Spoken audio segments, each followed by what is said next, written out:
Warning, the stories you're about to hear are detailed accounts of shenanigans, pranks, and some mistakes that are meant to replicate the sort of discussions that veterans have when they reunite over a cold beverage and do not depict the professional daily actions of the military at large.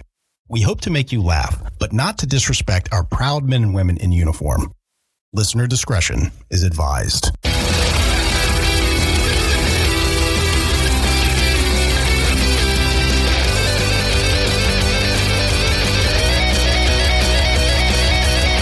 Welcome to Cammo Comedy, where we take a humorous look at the lighter side of military service. We got a big show for you today, but before we jump into it, if you like what we're doing here, give us a subscribe, give us a follow, whatever they call it on your podcasting platform. And while you're at it, give us a 5-star rating, write us a review, as that makes us more relevant in the algorithm and boosts the overall visibility of the show. But word-of-mouth advertising is just so powerful, so if you tell some friends, I will love you forever. Okay, let's jump into the show. I am your host, Aaron Wolf. Just as a friendly reminder to the audience, we put out a new show every single Monday, so make sure you give the notification bell a nice tap so you don't miss a show. Give it a nice tap. Also, as a friendly reminder, we're doing laughter therapy here on the show. We got a lot of military members out there that struggle with everyday life after military service, and there's nothing quite like sharing a laugh and remembering the good times. Joining me today is the man who always shouts out "Bon appetit" before he dives into suck some titties, call sign Cheeks. What do you shout out? I mean, I feel like you've judged me. You taught me. Yeah, but I feel like you telling the world that is you trying to put me on blast. This is not on blast. This is an homage. It's a beautiful thing when you yell "Bon appetit." Yes. And then you dive in. Yeah. Permit me to demonstrate. Bon appetit. Fuck out of here. See how nice that is? What the fuck was that? I was showing you how nice that is. How could you be mad? I'm trying to spread my cheeks, not hate, my man. Good God. Oh, fuck. All right, man. You ready for my first story? No. You want to take a break? Traumatized. So you have to quit? Okay, I'm ready. All right. So let me set the table here.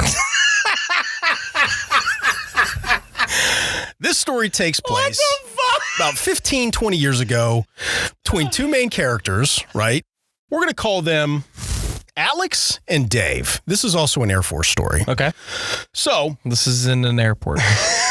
Not in an airport. Oh. Air Force. Got it. So these are office workers. So let me explain how their little desk clusters are set up. So it's kind of like a block C, if you can imagine that layout. So this is in a room. This is in a room. Okay. And as you come in the room, you have one desk that's kind of facing the door. There's another desk directly behind that, right? And that's closer to the wall, windows back there, and all that kind of stuff like that. That stuff will be very important here in a moment. Okay. So we've got Alex and Dave. Alex considers himself to be somewhat of a bodybuilder, and he had tried out this nice new high protein diet. Oh, no. He was suffering through some adverse effects from that, right? And these two characters had some work that they had to get done. So you had Alex that was sitting in the front, and then you had his boss that was sitting behind, right? Now, Alex, who considered himself to be somewhat of a bodybuilder, had been trying out this new high-protein diet, and he was suffering through some pretty adverse effects, meaning he had some pretty bad motherfucking gas, right? Oh, no. So, they're sitting in an office, it's kind of quiet, everybody's just kind of serious and getting some work done. All of a sudden, Alex just... Oh, no. Now, at first... Dave is a pretty good sport about it, right? Everybody has a pretty good sense of humor. So he kind of laughs. My mouth was open, things of that nature. Is that ketchup and onion? What the fuck does that mean? Now the uniform seems kind of fucked up. It's from Step Brothers. Okay. When they're in the interview and then he farts. You're right. And they're in the tuxedos. Solid callback. I love that. So they're both kind of laughing about it and things of that nature. And then they get back down to business. It's silent in the office. And all of a sudden, the office silence is interrupted by... Oh, not again. So now Dave is getting a little bit irritated, right? It started out kind of friendly at first, like, okay, hey, man, I'm willing to tolerate you as long as, this is kind of like more of a human problem, not like a ridiculous problem where it's out of hand. You know what I mean? Where it's like one or two farts here and there, ha, ha, ha. But now it's becoming like a constant thing.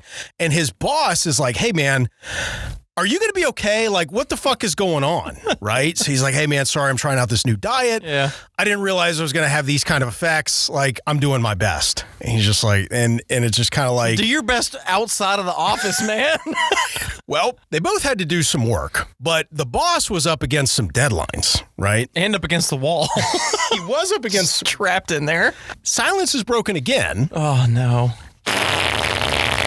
Now Dave is getting fucking pissed. Yeah. He's like, all right, man, what the fuck? Like, it was fucking cute at first, but now it's like every couple minutes you're fucking having huge farts. It's fucking disgusting. He's putting his finger under his nose. He's opening the windows behind him and stuff like that. And he's just really getting pissed off now. It's kind of like a version of like the stages of grief where like you start out with like shock and then it's denial and then it turns into anger. And you're just like, dude, what the fuck? Like, I don't know how to fucking handle you right now, but like you need to fucking leave. Yeah. Alex is just like, wait a minute. What are you talking about? Like, are you fucking serious? Like, you're actually telling me to leave? Now, from what it sounds like, is there weren't a whole lot of extra spaces, workspaces where they could go to. Yeah. And Dave being Alex's boss, like, he knew, like, hey, you've got some things that are pressing, but in a few days. Yeah. Like, it's like halfway through the duty day right now, and I'm ordering you to go fucking home and get your shit together. No way. Alex is like, are you fucking serious? And Dave's like, bye. Get the fuck out, right? Like, I can't fucking handle you right now. Like, I can't concentrate. I can't see straight. Like, the windows aren't fucking working. Like, I actually have to get some stuff done by the end of today, and you're fucking stinking me out of my own fucking office. Like, this is unacceptable. You know? Let's pause right there. Yeah. Everybody enjoys, like, a nice half day, right? Sure. But the question is, do you really want to be that guy that is known for getting sent home because he was ripping such disgusting farts that his boss couldn't handle it and was like, get the fuck out? We'll also point out that at first, his boss, like, found it somewhat amusing. Yeah. He was kind of having, like, sharing a nice little laugh over the whole thing. Yeah. So, but Alex and Dave both had a pretty good sense of humor. Nobody's going to pass up getting sent home early, like taking a half day because you couldn't control your fucking bowels. The stipulation, though, is you go home, you got to get your shit together. I don't know if you need to get some fucking gas X. I don't need if you fucking go reevaluate this diet or go see a doctor or something like that. But, like, don't come back stinking me out of my office or we're going to fight. Oh, God. That's hilarious. Yeah, man. Shit in your pants so much you get sent home. Yeah, that's, I mean, where else can you hear a fucking story like that? You know what I mean? That's what the military's great for, though. Like, imagine being in an office, right? Like, in an office building with, like, real, actual business people, and then that happening. Right. You'd be in HR. You would be in HR. Like, I feel offended because they're targeting me. I would also imagine, though, Alex would probably have some sense of, like, shame or something, and probably go to the bathroom and be like, oh, I'm sorry, excuse me. Yeah. But, like, there's something about, like, military people that just let it all hang out at a lot of times, you know. We're just like, hey, fuck it, man. Like, I'm here. I got to fart. I got work to do. Yeah. Like, whatever. Like, you just got to deal with me. I guess it's some of that culture that when you're used to living on top of people, like, you tend to kind of accept more of those things. Sure. But, like, when you're working an 8-hour day and it's, you know, professional environment, you know, military is a professional environment too in a lot of cases. Give or take some. But there's more of an expectation of those things being kept private. Like, you're not going to stink up your whole office.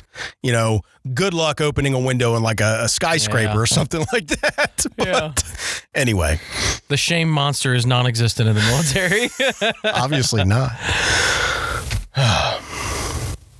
So the next one deals with some bodily functions as well. Okay. More bodily fluids than functions. Yeah. Nice. So this is a basic training story. We got two people. The one guy we'll call Jason. He's kind of a badass. So what up, Jason? Yeah. So Jason Badass is sitting there. Why wouldn't you just call him Billy Badass? Don't fucking tell me how to live. I'm just saying. Fine, we'll change it. We'll call him Billy. We'll call him Billiam. Like William? William, like William. Okay. Like William Shakespeare, Bill Shakespeare. So Billiam's standing there, right? And they're on some training exercise of some kind, and it's fucking hot out. Like, it's Georgia heat, you know what I mean? Basic training. There's an infantry guy, and it's fucking hot. Right. Okay. Billiam is walking around looking for the water buffalo, but they had just taken it. It's a big, huge water tank that everybody gets water from and stuff. He's looking for the water buffalo, but they just took it to go get it refilled because all these soldiers are drinking up all the water, right? Right. Well, I guess they had like this cart off to the side where you could buy like Gatorades and Powerades and stuff like that, get your electrolytes, right? Nice little perk. Yeah. Hey, you got to sup up. Yeah. Well, Billiam is walking towards the cart and somebody flags him down. He's like, hey, man, are you looking for a Gatorade? He's like, yeah, actually I am. That's where I'm headed. He's like, oh, here. I don't like the yellow flavor. You have this, dude. I'm good. Oh, no. Oh, are you serious? Okay. Like, yeah, thanks, man. So he's fucking parched, right? He just got off the range, like off the line, had his gear and stuff on, just takes off. He's fucking beat. So without thinking about it, takes the cap off, takes a big, large swig, and he's like, you motherfucker. I mean, he spit it out. Shit. But he's like, you motherfucker. It was piss. Oh, fuck. That's a party foul. Yeah. He said that fuck you, kid. The color was matched up perfectly, but as soon as it hits your tongue, you're like, oh my God. This is piss. Yeah, and he didn't have any water to wash it out with because the water buffalo was gone and he was out of fluids. Yeah, bad. Now it's decision time.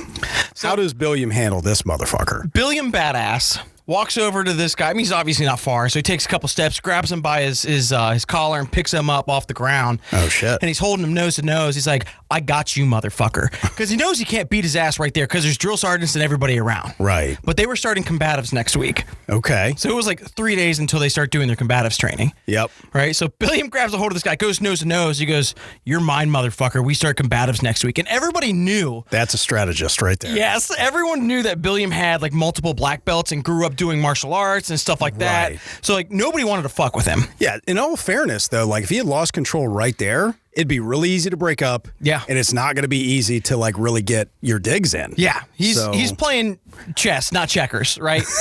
So not just a hat rack, my friends. Right. So he obviously he's pissed, but cool as a cucumber, right? But he got his point across. Right. Combatives comes around and they're picking partners, right? Yeah, Billiam points across the fucking room and just beelines it straight for this guy. Right. And they start doing their grounds fighting and stuff like that. He's fucking knee on belly, mounting him, smothering him, choking him out, breaking this dude down. Billiam just beats the shit out of this guy for the whole week. And it was sanctioned. It was sanctioned, That's the beauty of this. Yeah. Now, why the fuck was this guy such a dick? It's basic training, man. You got to find your entertainment. I guess. Like, that's a party foul, man. Like, tricking somebody and drinking your piss. Maybe he wanted to test Billiam out. Yeah, that could be it, too. Fucked around and he found out. Fuck around and find out. Yeah. That's the lesson of this story. Of course. Nice. So I got the next one as well. All right. This is a security forces, Air Force training story. Not training, but security forces, Air Force security forces story. Okay. So we have a lieutenant colonel and a unit training manager. Those are going to be our two main characters here. Okay. So there was a bit of a spin up. The lieutenant colonel was getting mad because people were issuing out weapons and stuff without checking their use of force qualifications and stuff. Gotcha. So that happens sometimes. These things become an issue, and it's just like, hey, you guys got to tighten up. Like there's certain things, there's certain bona fides that have to be met. Like you have to make sure that the person is trained fully. Yes. And they have the correct authorization. And there's expiration dates on those things. And when they lapse, and you go retake the test, and then you're good to go. Right. Well, the lieutenant colonel was like, hey, this is bullshit. You guys need to be checking these things and stay on top of it. We can't just be giving a gun to somebody, and then next thing you know, they get into a big use of force, and then they're not qualified. Reasonable. Right? Yeah, very reasonable. Well, the lieutenant colonel goes to the armory, goes to draw out his weapon, and the guys check his credentials, and they're like, hey, sir, you're out of date. That's beautiful. As per your orders, I can't issue this to you. Fuck. Okay. I picture him like sliding one of those use of force tests across the counter to him. You're going to need to fill this out. Yes. So Lieutenant Colonel's pissed. He's like, God damn it. But okay, I told you to do this. Like, whatever. Right. So he goes and he's looking for the unit training manager, the UTM. Right. Okay. He's the guy who's like in charge of all of these things, big picture. All the training for everybody. Yes. So he's the one who tracks all these things and whatnot. Well, he had just got done taking a PT test. Right. Okay. And Lieutenant Colonel's like, where's so-and-so? Where's so-and-so? Oh, he's in the shower. He just got done taking a PT test. He's like, oh, okay. So he hoofs it right to the shower, right? Only in the military. He's like, hey, UTM, where are you at? Where are you at? Down here, Lieutenant Colonel. Like, okay. This guy was legitimately in the fucking shower. In the shower, right? Swings the shower curtain open on him. He's all sudsed up. He's all sudsed up at his most vulnerable, right? I'm picturing him like, covering himself. Oh my goodness. Let's pause right there. How beautiful is it that your boss can just walk in on you in the shower, be demanding of some kind of an action that needs to take place? Yeah. What the fuck do you expect the guy to do about it right there? You know what I mean? Put a towel on and walk back to your office. These type A personalities sometimes. It's so bad, right? Really kill you. Yeah. So he's like, hey, I need to take this use of force test. I don't know where it is. Give me the printout. He's like, hey, okay, give me 5 minutes. Right. Give me 5 minutes. I'm all sudsed up. Just let me rinse off. Just got to rinse off, get a uniform on, and I'll be able to help you out. Right. You're at the top of the list of people to help right now, but I need to finish what I'm doing. That's amazing, man. Yeah. Only in the military. No fucking boundaries. I mean, hey, when you're in close quarters, people are used to living on top of each other. A lot of times these boundaries get a bit clouded at times, right? That's or safe to just say. erased. Completely. Oh, I love it. All right, man. So check out this next story, right? You've got two friends, two military buddies. We've got Kyle and Kevin. Kyle is an Army guy. Mm-hmm. Kevin is an Air Force guy. Okay. And this should serve as proof that even though people like to roast each other, people in different branches of service can get along and be best friends and stuff like that, right?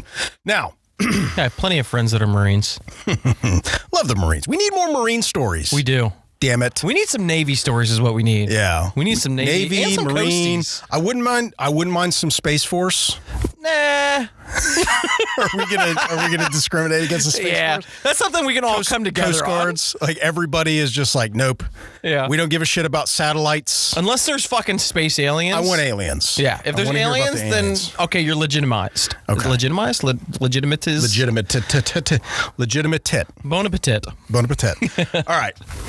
So Kyle has just gotten home. He's just returned home from a long deployment, right? Mm-hmm. So he's getting settled into the house and getting caught up on a lot of things. You know, he'd been overseas for, 12 to 18 months, something like that. Yeah. So he has a lot to catch up on with his life. Now, Kyle lives in a small rural town, and he was cleaning out his garage, and there was a lot of things that kind of like stacked up. And then he brings home all these bags from deployment and stuff like that. So he's just trying to organize his life and get all of his stuff together. So he comes to one of his cabinets that's in his garage, and he's trying to fiddle with this bike pump. Well, he ends up yanking it kind of the wrong way, and it whips out and just slaps him right across his eye and really fucks up his eye. And he's just kind of like, fuck me. Yeah. That part is not so funny. No. However, the story's terrible. Well, hang on. So, feel a little bit defeated here. Kyle decides that he's just going to march himself down to the corner bar, right? He's got a bar that's a couple blocks away. He's like, fuck it. He's not really close to civilization. He's not close to a good hospital. He doesn't think that his eye injury is all that bad. So after kind of a rough morning, I need a beer. Sure. And I can sympathize with that, right? Yeah. So he marches down to this corner bar, has a couple of beers, and he's trying to figure out what's my next step here. Trying to decipher like, okay, is this injury going to feel a little bit better here in a minute? Or is this something I really need some medical attention about? Now, part of Kyle's issue is he's a really tough dude. So like what might floor, a normal person, he's going to kind of be able to take in stride. So he's getting down there, he's having a couple of beers, and he's realizing, you know what, even with the alcohol, this is not feeling a whole lot better. So he calls up his Air Force buddy, calls up Kevin. He's like, hey, man, can you do me a solid? He explains the situation. Yeah, man, I can come out, scoop you up, and I'll take you back into town at a good hospital and get you set up, right? Yeah. So Kevin takes him into this local hospital where they have a really good reputation and everything. Keep in mind, Kyle is a little tipsy. So they're taking him through like, all right, could you explain the situation, right? Yeah. So he's a little bit tipsy trying to explain how he slapped himself with a bike pump, and then he went for some beers. My bicycle pump. So I hit myself with a bicycle pump, and then I went for some beers. And the look on some of these doctors' faces and the nurses and stuff, they're like, wait a minute. So you injured your eye and you went for some beers? He's like, Well, yeah, it was a rough morning. Okay, reasonable, right? So they take him through all these different tests and everything like that. He injured himself. Yeah. Like, we'll just say that. That part's not funny. But when they're running through all these tests and he's tipsy as fuck and just kind of telling everybody that, like, yeah, after my injury, I had to go out for some beers. That's pretty funny. So they get to the point where you're like, all right, man, we got you fixed up. We have like this antibacterial cream that you're going to have to put in your eye and apply a couple times a day, that kind of thing like that. We're going to have a nurse come in and give you the discharge papers, right? So he's just kind of sitting there making simple chit chat with his buddy. Hey, man, thanks for hooking me up. Yeah. I really appreciate this. Good battle buddy.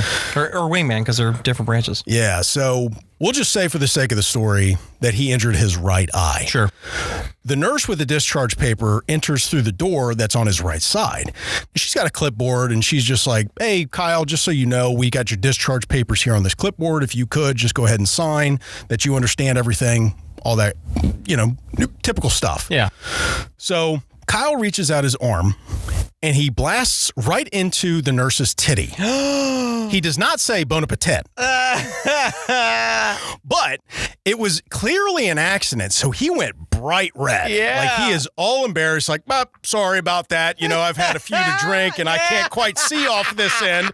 And, like, the nurse laughs. Yeah. The Air Force guy laughs, and everybody has kind of like for a bad situation, everybody's kind of having, a nice time with everything. And just a whoopsie-daisy. yeah, it was a whoops. It's just like, hey, maybe, and the nurse was kind of like, well, hey, maybe I shouldn't enter in and hang out on the guy's bad side with where he can't really see all that well. He was reaching maybe she wanted her titty honked. Could be. I mean, it's not like she handed the pen out. She just kind of said, hey, here's the clipboard. Held it right next to her. I don't know if it was quite that bad, but that might be Here's the pen. Holding on her boob. Might be a little bit of entrapment, Tough guy. You never know. Hey. Maybe.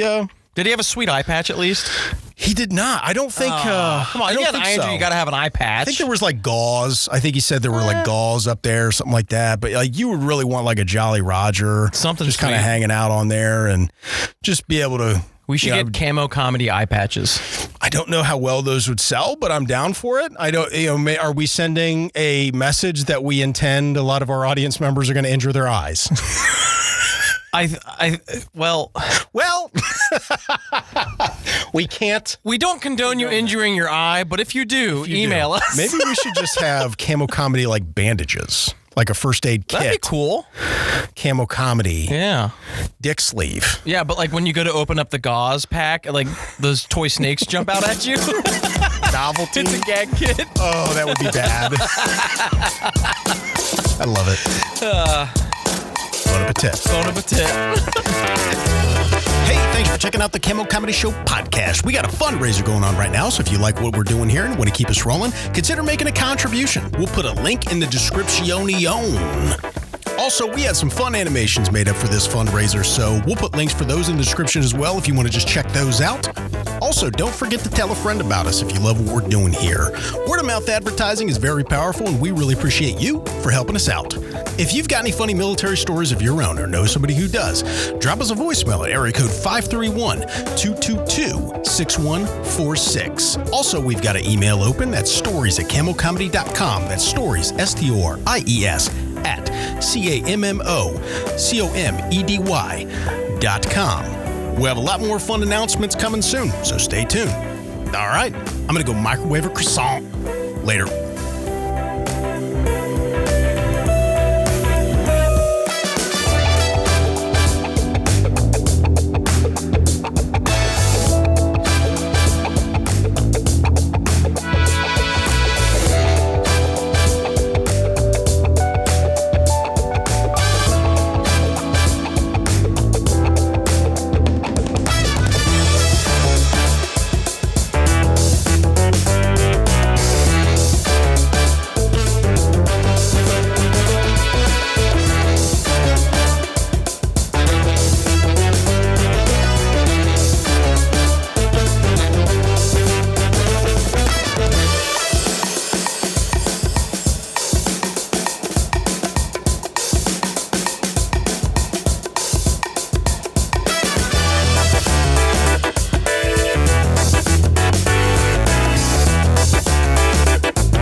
been the one fucking around. I am your host, Aaron Wolf. Just as a friendly reminder to the audience, we put out a new show every single Monday. So make sure you get... Oh, God. Why are you laughing so hard? I wasn't going to break. That's my favorite. All right. I think that's going to be a bonus hole. I love bonus hole. All right. Nice. Just because it's hot in here. In that case. Do I have gum on my pants? It's like nature's air conditioning.